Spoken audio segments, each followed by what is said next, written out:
Hello everyone and welcome back to my YouTube channel.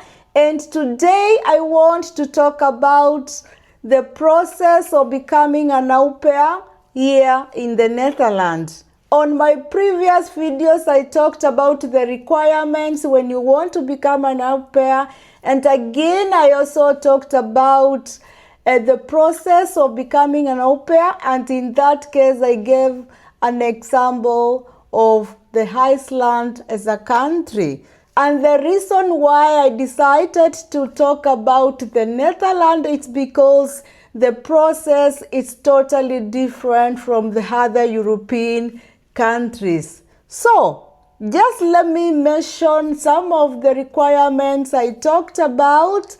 One, you're supposed to be between 18 and 30 years, but when it comes to the Netherlands, the age limit is supposed to be between 18 and 25 years old. The other requirements stays the same.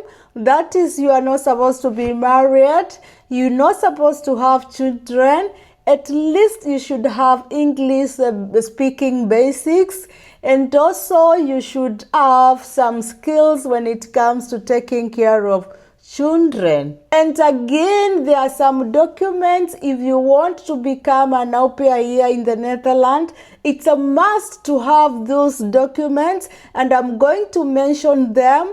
One, you're supposed to have your birth certificate.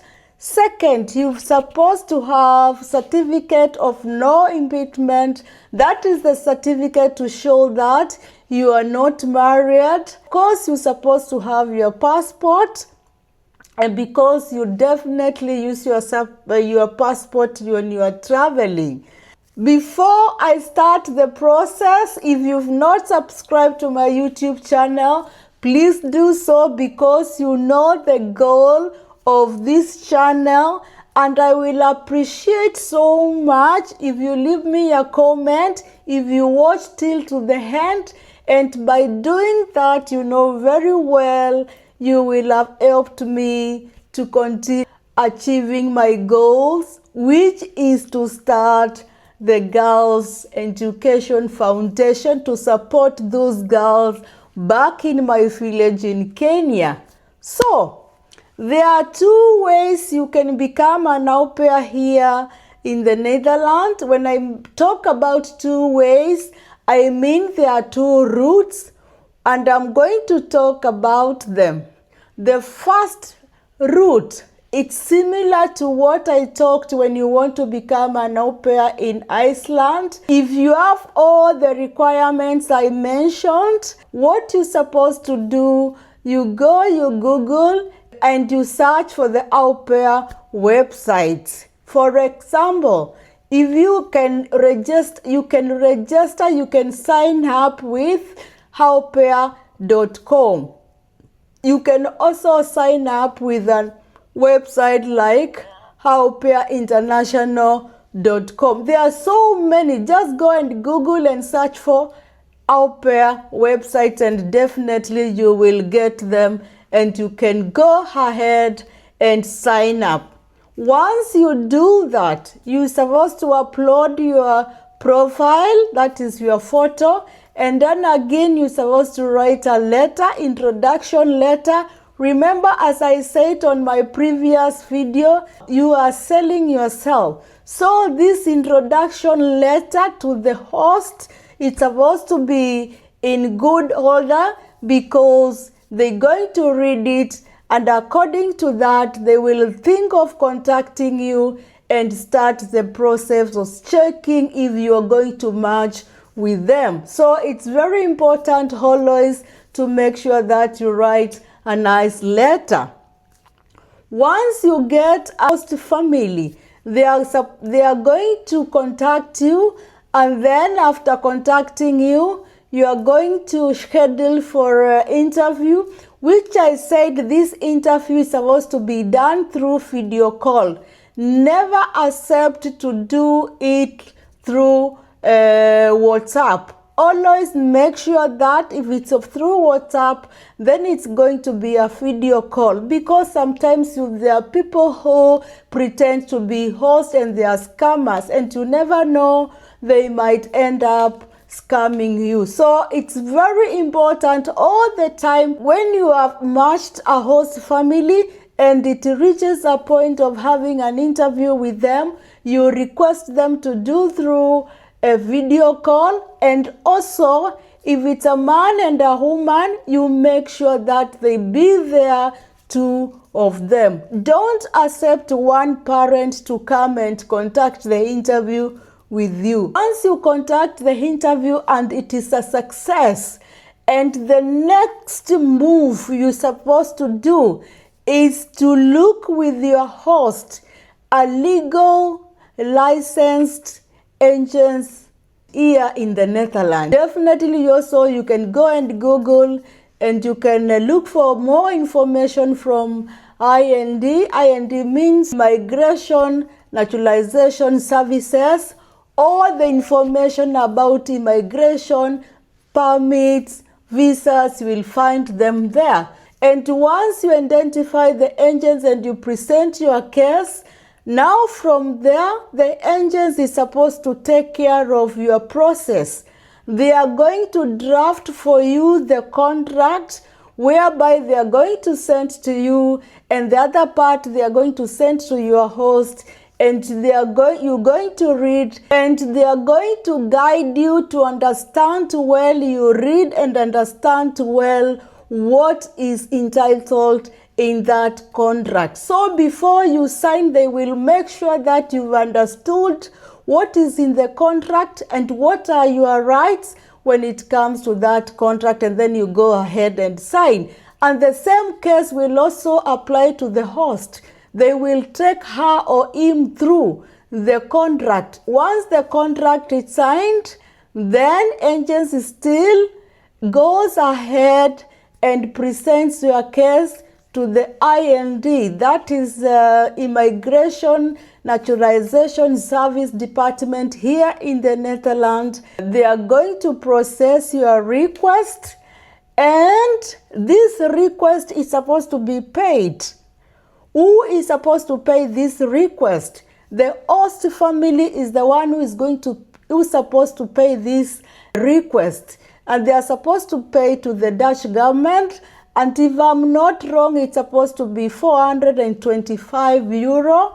And again, there is this agency and who is supposed to be paid also. Who is supposed to pay these agents? These agents is supposed to be paid also by the host family. And how much? It is not supposed to be more than 34 euros. If someone or an agency is charging you more than 34 euros, then that's a scam and you're supposed to be careful. Once everything is paid and now you are waiting for the response from the immigration, the Dutch immigration, it's supposed to take not more than 3 weeks, then you get the response, and if the response is positive, then they are going to communicate to your agents, and then your agents is supposed to send you an email directing you where you're supposed to go. That is to the Kenyan embassy. That is the embassy, the Dutch embassy, in this case in Nairobi, in Kenya, Nairobi. That is if you are Kenyan. If you've come from another country, definitely there is a Dutch embassy in that country. So they are going to direct you there, and once you go there, you're supposed to be issued with MVV. What does that mean? This is a kind of visa which will enable you to travel from your country to come here to the Netherlands. Remember, you don't have like a tourist visa, or and you must have a visa when you are coming from your country to another country. So they are supposed to issue you with that MVV visa, which is valid for only 3 months. And within that 3 months, the agents will have organized for you the au pair residence permit. So once you get the email, you're supposed to go to the Dutch embassy in your country, and there they are supposed to take your biometrics, the passport photo, they will have asked you the documents to go with, and after everything is then processed, it comes a time when you are supposed to travel to the Netherlands. Who is supposed to pay your ticket? In that case, it's again the host who is supposed to pay for your ticket. So it is very important to know exactly what is in the contract, because all those payments, they sit in that contract. Who is supposed to pay, and for how long is the contract going to take place? And that's why my next video I'm going to talk about what is in this au pair contract, which is very important. It's such an important document.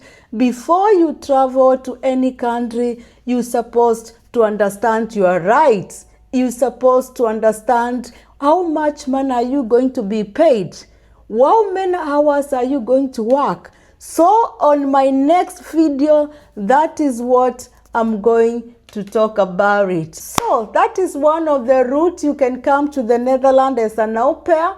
And the other route is when you identify yourself. The agencies, there are some of the agencies here in the Netherlands, they do the work of matching you with an host, and also doing the process of getting the MVV visa and submitting your document to the Dutch government. So that is the second route you can go through. It also has its own advantages and disadvantages. One of the disadvantages, you find that probably they have few families on the format, and you are restricted only to wait and to be matched to those families they have. Unlike the other route, you have all the freedom to choose from the whole country. But when you select this one agents, probably they have like also families like 1,000. Then you are limited only to be selected to be shown to those 1,000 host families. And once you are lucky and you get a host family there, then the same process is just exactly like what I have described before. The agency is supposed to take your documents, they are going to arrange for the interview, and then they are going to draft the contract, and then they'll take you the same as the other one, the process of signing and everything. So I hope my information is clear enough to understand. Now, in case you have any questions, please don't hesitate to leave me a comment, and you ask me there, definitely I'm going to answer. And for now, I want to say thank you so much. If you are there, you have those requirements, don't wait till you turn 26. Immediately start the process of becoming an au pair. And I'm also going to talk about the contract. It's for 1 year. Does that mean you have to go back to your country? No, there are some ways you can change from au pair resident permit to other permits. And that is what I'm going to continue talking about, so that I can help someone. So don't quit. Stay with me and let's move together so that we can help each other. And for now, I want to say thank you. Do it.